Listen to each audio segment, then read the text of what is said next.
dulu, Pak.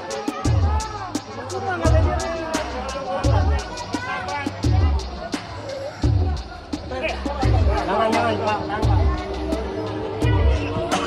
Kebanyakan mabuk ini, kebanyakan mabuk. Rekam ini, Pak.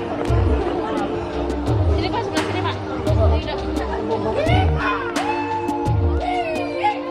Di sekitar stasiun Manggarai itu ada laporan dari pihak pengelola dan masyarakat kepada Polsek Tebet. Polsek sudah langsung menindaklanjuti pada saat itu, kemudian mendatangi, ketemulah Korlap lingkungan pengelola dari stasiun Manggarai.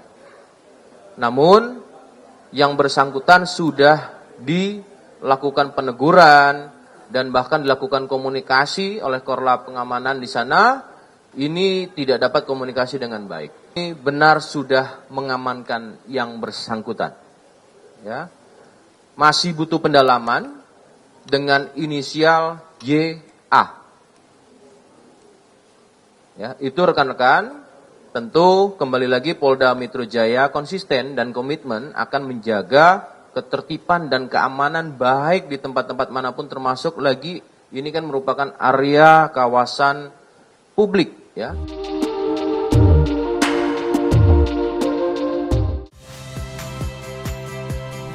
Saya Agin Fridianto.